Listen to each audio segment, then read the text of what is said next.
বলতে আমরা সপ্তম শ্রেণীর তৃতীয় পর্যায়ক্রমিক মূল্যায়নের ইতিহাসের 6 নম্বর স্কুলের প্রশ্ন উত্তরগুলো আলোচনা করব। একে আছে সঠিক উত্তরটি নির্বাচন করে লেখো। আই হবে চোল রাজ্যে কয়েকটি গ্রামকে নিয়ে গঠিত হয় নাড়ু। 2 বলেছে যাবত মানে নির্ধারণ। 3 মেঘমল্লার রাগটি সৃষ্টি করেন তানসেন। 4 চৈতন্য চরিতামৃত গ্রন্থটির রচয়িতা হলেন কৃষ্ণদাস কবিরাজ। 5 আরবি ভাষায় ইলম মানে হচ্ছে জ্ঞান। 6 প্রজাতন্ত্র দিবস পালন করা হয় 26শে জানুয়ারি। 7 রামায়ণের বাংলা অনুবাদ করেন কৃত্তিবাস ওঝা। 8 শেরশাহের সমাধিসৌধ অবস্থিত সাসারামে। 9 শ্বেতপাথরের রত্নবশী কারুকার্য করাকে বলা হয় পিয়েত্রাদুরা। 10 ভারতের শাসন ব্যবস্থা হচ্ছে গণতান্ত্রিক। 2 আছে বেমানান শব্দটি খুঁজে বার করো। আইতে হবে অশ্বঘোষ, 2 হবে ভারতবর্ষ, 3 হবে বিজয় সেন, 4 হবে ইবন বতুতা।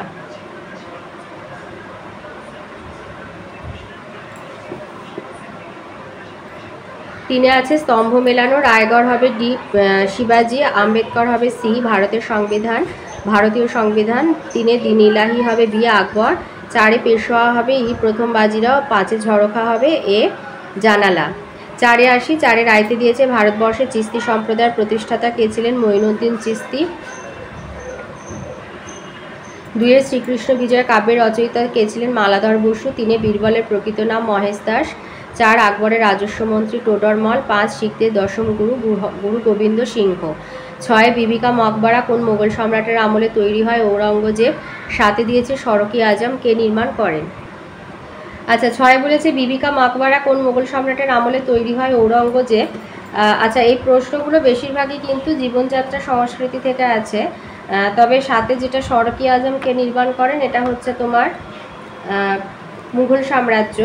বই 73 পাতা। এই যে সড়কি আজম নির্মাণ করেন যোগাযোগ ব্যবস্থার উন্নতি ঘটাতে শেরশাহ সড়কপথের উন্নতি করেন। তিনি বাংলার সোনারগাঁ থেকে উত্তর পশ্চিম সীমান্তে পেশোয়ার পর্যন্ত বিস্তৃত একটি সড়ক সংস্কার করেন। তার নাম রাখেন সড়কি আজম, যেটা পরবর্তীকালে গ্র্যান্ড ট্যাঙ্ক রোড নামে খ্যাত হয়।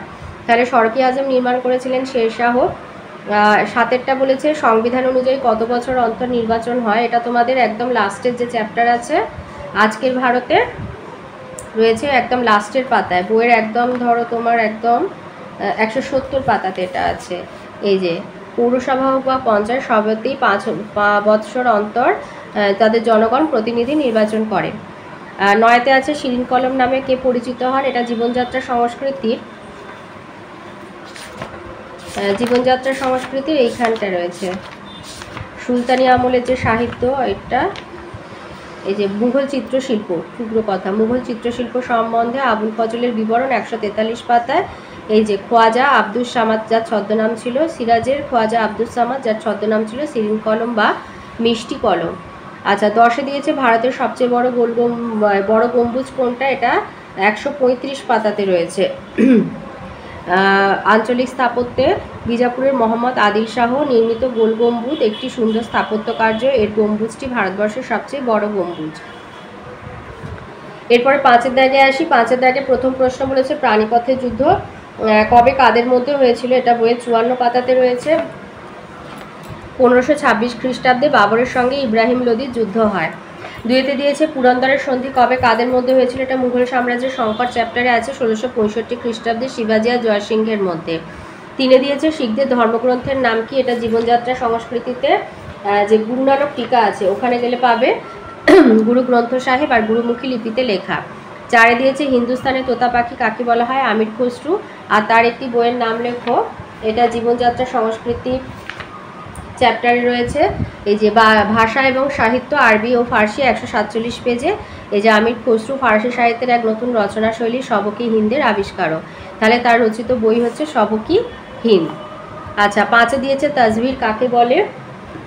তো এটা আমি একটু প্রান্তিক থেকে দিচ্ছি উত্তরটা সুন্দর করার জন্য। এইটা লিখবে যে কোনো কিছুর সঙ্গে সাদৃশ্য রেখে ছবি আঁকাকে তাজভির বলা হয়। আর কার আমল থেকে শিল্পীরা প্রথম ছবিতে স্বাক্ষর করে? জাহাঙ্গীরের আমল থেকে। আচ্ছা, 6-তে দিয়েছে দীপঙ্কর শ্রীজ্ঞান কে ছিলেন? তিনি কোথাকার মহাচার্য ছিলেন? এটা দীপঙ্কর শ্রীজ্ঞান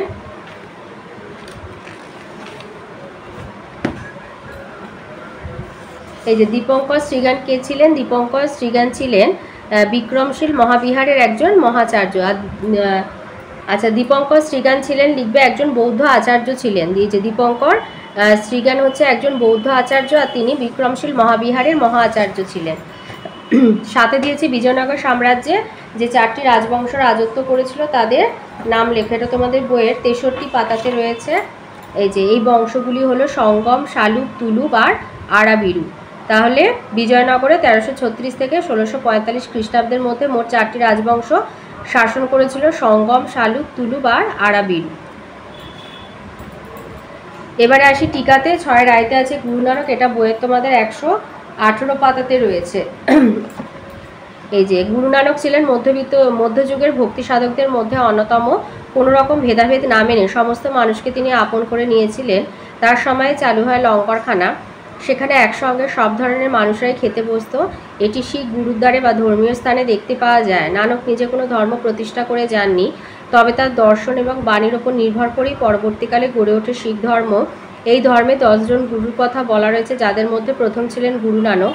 এদের বাণী লিপিবদ্ধ রয়েছে শিখদের পবিত্র ধর্মগ্রন্থে। তার নাম গুরু গ্রন্থ সাহেব, আর এটি গুরুমুখী লিপিতে লেখা। 2 নম্বর হচ্ছে সিজদা এবং পাইবস। টুকরো কথা বইয়ের 47 পাতায় আছে, লিখবে এই দুটি ছিল পারসিক প্রথা। বলবার নিজেকে পারস্যের কিংবদন্তি নায়কের বংশধর ভাবতেন। রাজদরবারে তিনি জাঁকজমকপূর্ণ অনুষ্ঠান পালন করতেন। সিজদার অর্থ হলো সুলতানকে সাষ্টাঙ্গ প্রণাম করা, আর সুলতানের পদযুগল চুম্বন করাকে বলা হতে পাইবস। এগুলো ছিল সুলতানের সার্বভৌম ক্ষমতার প্রতীক। 3 আছে নালন্দা বৌদ্ধ বিহার। এটা আছে বইয়ের 32 পাতাতে রয়েছে। সম্ভবত গুপ্ত সম্রাটদের আমলে খ্রিস্টীয় 5ম শতকে আজকের বিহার রাজ্যে নালন্দা বৌদ্ধ বিহার তৈরি হয়েছিল। কালে কালে সমগ্র এশিয়ায় নালন্দার শিক্ষা দীক্ষার খ্যাতি ছড়িয়ে পড়ে। হর্ষবর্ধন ও পাল রাজাদের আমলে নালন্দা শাসকদের সাহায্য পেয়েছিল। স্থানীয় রাজা এবং জমির মালিকেরা তো বটে, এমনকি সুদূর সুমাত্রা দ্বীপের শাসক এই মহাবিহারের জন্য সম্পদ দান করেছেন। তা থেকে ছাত্রদের বিনা পয়সায় খাবার, জামা কাপড়, সজ্জাদ্রব্য আর ওষুধপত্র দেওয়া হতো। সুদূর তিব্বত, চীন, কোরিয়া এবং মঙ্গোলিয়া থেকে ছাত্ররা এখানে আসতো পড়াশোনার জন্য। তার মধ্যে চীন দেশের ছাত্রদের শিক্ষাদানের জন্য বিশেষ তহবিলের বন্দোবস্ত হয়েছিল। হিউয়েনসাং খ্রিস্টীয় 7ম শতকে এই বিহারে শিক্ষালাভ করেছেন। কঠিন পরীক্ষায় উত্তীর্ণ হয়ে ছাত্ররা এখানে পড়ার সুযোগ পেত। নালন্দার সমৃদ্ধির যুগে 10,000 জন আবাসিক ভিক্ষু এখানে থাকতো। তার মধ্যে 1,500 জন ছিল শিক্ষক এবং 8,500 জন ছিল ছাত্র। ত্রয়োদশ শতক পর্যন্ত এর খ্যাতি বজায় ছিল। ওই শতকে তুর্কি অভিযানকারীরা বিহার অঞ্চল আক্রমণ করে এই মহাবিহারের ব্যাপক ক্ষতি করেছিল। এর পরের টিকাটা হচ্ছে গ্রাম পঞ্চায়েত। বইয়ের একদম লাস্ট পেজ 170 পাতাতে রয়েছে। এইখান থেকে লিখবে যে শহর বা নগরে পৌরসভার মতোই গ্রামে আছে গ্রাম পঞ্চায়েত। গ্রামের বাসিন্দারা ভোট দিয়ে গ্রাম পঞ্চায়েতের সদস্যদের নির্বাচন করেন। তাদের মধ্যে থেকে একজন হন পঞ্চায়েত প্রধান। গ্রামের সব রকম উন্নতি গ্রাম পঞ্চায়েতের কাজ। পানীয় জলের সরবরাহ, গ্রামের পরিচ্ছন্নতা, পথঘাট নির্মাণ এসবই গ্রাম পঞ্চায়েত করে। আবার শিক্ষাদানের জন্য বিদ্যালয় করা, চিকিৎসা কেন্দ্র তৈরি করা, বনসৃজন করা এসবও গ্রাম পঞ্চায়েতের কাজের মধ্যে পড়ে। আর তার সাথে এটা দিয়ে দেবে যে পঞ্চায়েত ব্যবস্থাতে 5 বছর অন্তর জনগণ তাদের প্রতিনিধি নির্বাচন করেন এবং নিজেরা শাসন ব্যবস্থা ও নানা কর্মসূচিতে অংশগ্রহণ করেন। 5 আছে মনসবদারি প্রথা। লিখবে মুঘল সম্রাট আকবর সামরিক ব্যবস্থাকে সংগঠিত করার জন্য মনসবদারি ব্যবস্থা চালু করেন। আকবরের শাসন ব্যবস্থায় প্রশাসনিক পদগুলিকে বলা হতো মনসব। মনসব কথার অর্থ পদ বা মর্যাদা। মনসবের অধিকারীকে বলা হতো মনসবদার। মনসবদারের কর্তব্য ছিল সেনাবাহিনী পোষণ করা এবং যুদ্ধকালে সম্রাটকে সেনা সাহায্য পাঠানো। মনসবদারদের অনেকগুলি স্তর ছিল। 10 থেকে 10,000ই মনসবদার ছিলেন। উচ্চ মনসবদার মূলত সম্রাটের আত্মীয় পরিজন হতে পারতেন। এবারে 7-এর দাগে আসি। 7-এর আয়তে দিয়েছে শ্রী চৈতন্য ভক্তি আন্দোলন প্রচারের মূল কাঠামোটি ব্যাখ্যা করো। এই উত্তরটা লিখবে যে চৈতন্যের বৈষ্ণব ভক্তি প্রচার আর প্রসারের একটি পরিকল্পিত কাঠামো দেখা যায়। এক হচ্ছে চৈতন্যের নেতৃত্বে নবদ্বীপে যে বৈষ্ণব গোষ্ঠী সংগঠিত হয় তাতে জাত বিচার ছিল না। 2 চৈতন্য ঘরে ঘরে নাম গান প্রচারের ব্যবস্থা করেন। তার সঙ্গে বিশাল শোভাযাত্রা করে নগর কীর্তনের ব্যবস্থা করেন। চৈতন্য নিজে উচ্চবর্ণের ব্রাহ্মণ হলেও বিভিন্ন পেশার মানুষ এবং তথাকথিত নিচু জাতির মানুষদের সঙ্গে ব্যক্তিগত যোগাযোগ তৈরি করেছিলেন। কোনো প্রচলিত লোকধর্মের বিরোধিতা চৈতন্য করেননি। ভক্তি প্রচারকে একমাত্র ধর্ম হিসাবে তুলে ধরেননি।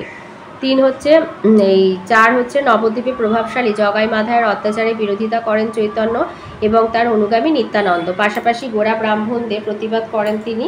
আবার কীর্তন বিরোধী নবদ্বীপের কাজীকেও তর্কে হারিয়ে দেন। এভাবে হিন্দু মুসলমান শাসকদের অত্যাচারে বিরুদ্ধে প্রতিবাদ সংগঠিত করেন চৈতন্য ও তার অনুগামীরা। 6 চৈতন্য বৈষ্ণবীয় নাটক অভিনয়ের উদ্যোগ নেন, নিজে তাতে অভিনয়ও করেন। আর 7 ভক্তি সাধকরা সবাই জনগণের মুখের ভাষাতেই প্রচার করতেন। চৈতন্যের ব্যতিক্রম ছিলেন না, বাংলা ভাষাতেই তিনি ভক্তি প্রচার করেন। 2 দিয়েছে সরকারের বিভাগ কটি এবং এই বিভাগগুলি কোনটি কি কাজ করে, বিচার বিভাগ কেন আলাদা রাখা হয়। এই উত্তরটা লিখবে যে একটি দেশের সরকারকে নানা ধরনের কাজ করতে হয়। দেশ চালানোর জন্য সরকারকে 3টি ভাগে ভাগ করা হয়। এই 3টি বিভাগ হলো আইন বিভাগ, শাসন বিভাগ, বিচার বিভাগ। বিভাগের কাজ: প্রতিটি বিভাগ নির্দিষ্ট কাজ পরিচালনা করে। আইন বিভাগ দেশ পরিচালনায়, আইন বিভাগ আইনবিধি তৈরি করে। আইনসভার সদস্য নির্বাচন দ্বারা আইনসভায় আসেন, এরা আইনের প্রস্তাব আনেন। শাসন বিভাগ হচ্ছে আইন বিভাগের তৈরি করা আইন অনুসারে শাসন বিভাগ দেশ পরিচালনা করেন। সচিব, জেলা শাসক, মহকুমা শাসক, পুলিশ বাহিনী সবই শাসন বিভাগের অধীনে কাজ করেন। বিচার বিভাগ সংবিধান অনুসারে দেশের শাসন পরিচালনা হচ্ছে কিনা, জনগণের স্বার্থ রক্ষা হচ্ছে কিনা এসবের প্রতি নজর রাখে বিচার বিভাগ। কেউ নিয়ম ভাঙলে তার বিচার ও তাকে শাস্তি দেওয়ার কাজও বিচার বিভাগ করে। বিচার বিভাগকে আলাদা রাখার কারণ হচ্ছে সব দেশেই বিচার বিভাগকে অন্য দুটি বিভাগ থেকে আলাদা রাখা হয়। এর প্রধান কারণ হলো সুবিচারের বিষয়টি সুনিশ্চিত করা। বিচার বিভাগের ওপর অন্য দুটি বিভাগের প্রভাব বা কর্তৃত্ব থাকলে বিচারের নিরপেক্ষতা বা স্বচ্ছতা ক্ষুণ্ণ হবে। বিচার বিভাগ দুর্বল হলে জনগণের অধিকার রক্ষিত হবে না, তাই বিচার বিভাগকে আলাদা রাখা হয়। 3 দিয়েছে মধ্যযুগের ভারতের সাধারণ মানুষের জীবনযাত্রা কেমন ছিল। লিখবে মধ্যযুগে ভারতের অধিকাংশ মানুষ গ্রামে বাস করতেন। তাদের জীবনযাত্রা ছিল খুবই সাদামাটা। তাদের জীবনযাত্রা স্বরূপ এক হচ্ছে সমাজ ছিল যৌথ পরিবার ভিত্তিক সমাজ এবং পরিবারের নারীর তুলনায় পুরুষের স্থান ছিল উপরে। হিন্দু মুসলমান উভয় সম্প্রদায়ের মধ্যে ঘোমটা এবং পর্দা প্রথার চল ছিল, তবে মেয়েরাও পুরুষের মতো সংসারে এবং খামারে পরিশ্রম করত। ঘরবাড়ি ছিল খুবই সাধারণ। গাছের গুঁড়ি আর খড়ের ছাউনি ছিল ঘর তৈরির উপকরণ। পুকুরের জল এবং খাওয়ার জলের জন্য একটা পাতকুয়ো থাকলেই চলতো। জীবনযাপন: সাধারণ মানুষের জীবনযাপন ব্যবস্থা ছিল খুবই কষ্টের। উৎপাদনের একটা অংশ রাজস্ব দিতে হতো, বাকি ফসল দিয়ে কোনো রকমে দিন কাটাতে হতো। সব দিন খাদ্য জুটত না, একবেলা খেয়ে থাকতে হতো। রোজের খাবারের মধ্যে ছিল একঘেয়ে খিচুড়ি। পরনে যথেষ্ট পোশাকও জুটত না। শোয়ার সময় কিংবা শীতকালে গায়ে দেওয়ার জন্য কখনো একটা চাদর জুটত, কখনো আবার জুটত না। দড়িয়ে খাটিয়া 2-4টে ভাঙা বাসন ছিল অধিকাংশের সম্বল। বিনোদনের প্রধানতম মাধ্যম ছিল পালা পার্বণ উৎসব। এছাড়া খেলাধুলার মধ্যে প্রচলিত ছিল তীর ছোড়া, সাঁতার কাটা, বর্ষা ছোড়া ইত্যাদি। জাদুর খেলা, লোকগান, লোকনৃত্য, সংসাজা ইত্যাদি মাধ্যমে মানুষ আনন্দ উপভোগের চেষ্টা করত। 4 দিয়েছে ইক্তা কি, ইক্তা ব্যবস্থা সুলতানরা কেন চালু করেছিল। লিখবে সুলতানরা যেসব রাজ্য জয় করতেন সেই রাজ্যগুলি এক একটা প্রদেশের মতো ধরে নেওয়া হতো। এই প্রদেশগুলোকেই ইক্তা বলা হতো। ইক্তার দায়িত্বে থাকতেন একজন সামরিক নেতা, তাকে বলা হতো ইক্তাদার মুক্তি বা ওয়ালি।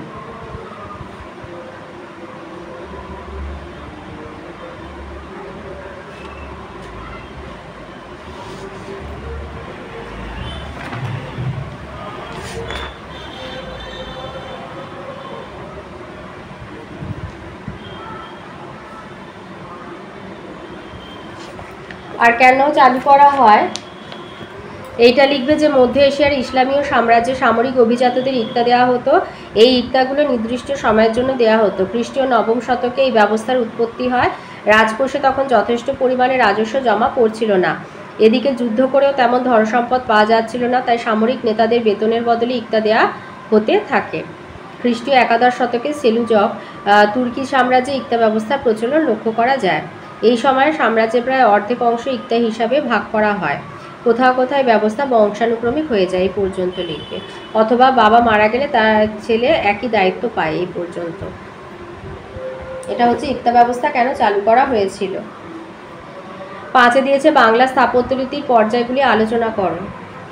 এইখান থেকে লিখবে যে বাংলা স্থাপত্য শিল্পের ইতিহাসকে 3টি মূল পর্যায়ে ভাগ করা যায়। প্রথম পর্যায় হচ্ছে 1201 থেকে 1339 খ্রিস্টাব্দ পর্যন্ত। এই সময় বাংলার রাজধানী ছিল গৌড়। ত্রিবেণীতে জাফর খানের সমাধির ভগ্নাবশেষ এবং বসিরহাটে ছড়িয়ে থাকা কিছু স্তূপ ছাড়া এই সময়কার কোনো স্থাপত্যই আজ নেই। দ্বিতীয় পর্যায়ে 1339 থেকে 1442 খ্রিস্টাব্দ পর্যন্ত এই সময়ের সবচেয়ে গুরুত্বপূর্ণ স্থাপত্য মালদহের পান্ডুয়ায় সিকান্দার শাহের বানানো আদিনা মসজিদ। এছাড়া হুগলি জেলায় ছোট পান্ডুয়ার মিনার ও মসজিদ এবং গৌড়ের শেখ আকি সিরাজের সমাধি এই পর্যায়ে আরও কিছু উল্লেখযোগ্য স্থাপত্য। তৃতীয় পর্যায়ে হচ্ছে 1442 থেকে 1539 খ্রিস্টাব্দ বাংলায় ইন্দো ইসলামী রীতি স্থাপত্য শিল্পে সবচেয়ে উন্নত হয়। পান্ডুয়ার সুলতান জালালউদ্দিন মোহাম্মদ শাহ বা যদুর সমাধি, যেটা 1 লাখী সমাধি নামে বিখ্যাত, এই ধাঁচের সেরা নিদর্শন। উচ্চতায় খুব বেশি না হলেও টেরাকোটার গম্বুজ এবং তার অর্ধগোল আকৃতির জন্য এটি বাংলায় ইন্দো ইসলামী স্থাপত্যের উন্নতির অন্যতম নজির। বরবক শাহের আমলে তৈরি গৌড়ের দাখিল দরওয়াজা এ সময়ের আরও একটি উল্লেখযোগ্য নির্মাণ। এছাড়াও সে সময়ের রাজধানী গৌড়ের আরও কিছু গুরুত্বপূর্ণ স্থাপত্যের নজির হল তাঁতিপাড়া মসজিদ, গুম্মাদ মসজিদ আর লোটান মসজিদ। 1488 খ্রিস্টাব্দে তৈরি হয় 26 মিটার উচ্চতার ফিরোজ মিনার। ইট এবং টেরাকোটার কাজ ছাড়া এই মিনারটি সাদা নীল রঙে চকচকে টালি দিয়েও অলঙ্কৃত। 1526 খ্রিস্টাব্দে তৈরি বড়সোনা মসজিদ গৌড়ের সবচেয়ে বড় মসজিদ। 6 দিয়েছে শিবায়ন কি, এর থেকে বাংলা কৃষকদের জীবনের কি পরিচয় পাওয়া যায়, আর নাচ সাহিত্য বলতে কি বোঝায়। আচ্ছা, এখানে লিখবে শিবকে নিয়ে এই সময় মানে ওই খ্রিস্টীয় এই টাইমটা দেবে, এই যে খ্রিস্টীয় পঞ্চদশ থেকে অষ্টাদশ শতকের একেবারে গোড়ার দিকে। তাহলে খ্রিস্টীয় পঞ্চদশ থেকে একেবারে অষ্টাদশ শতকের গোড়ার দিকে শিবকে নিয়েও সাহিত্য লেখা হয়েছে, সেইগুলিকে বলা হয় শিবায়ন। পুরাণে শিব বিষয়ে যে কাহিনী তার সঙ্গে শিব দুর্গার ঘর সংসারের কথা জুড়ে শিবায়ন কাব্যগুলি লেখা হয়েছে। গরিব শিব দুর্গা এবং তাদের জীবনের কথা এসেছে ওই লেখাগুলিতে। শিব সেখানে চাষবাস করে রোজগারের চেষ্টা করে। এই লেখাগুলিতে সেই সময়ের বাংলার গরিব কৃষক পরিবার যেন শিব দুর্গার পরিবার হয়ে গেছে। এটা হয়ে গেল যে এর থেকে মানে শিবায়ন থেকে বাংলার কৃষকদের জীবনের কি পরিচয় পাওয়া যায়। এবারে নাথ সাহিত্য কাকে বলে, এইটা এখান থেকে এতটা লিখবে। নাথ যোগী নামের এক ধর্ম সম্প্রদায় ওই খ্রিস্টীয় পঞ্চদশ থেকে অষ্টাদশ শতকের গোড়ার দিকে বাংলায় ছিল। তাদের দেবতা হচ্ছে শিব। এই নাথ যোগীদের ধর্মকর্ম আচার আচরণ নিয়ে এই সময় সাহিত্য লেখা হয়, একেই নাথ সাহিত্য বলা হয়। লেখাগুলিতে সন্ন্যাস জীবন যাপনের উপর জোর দেওয়া হয়েছে।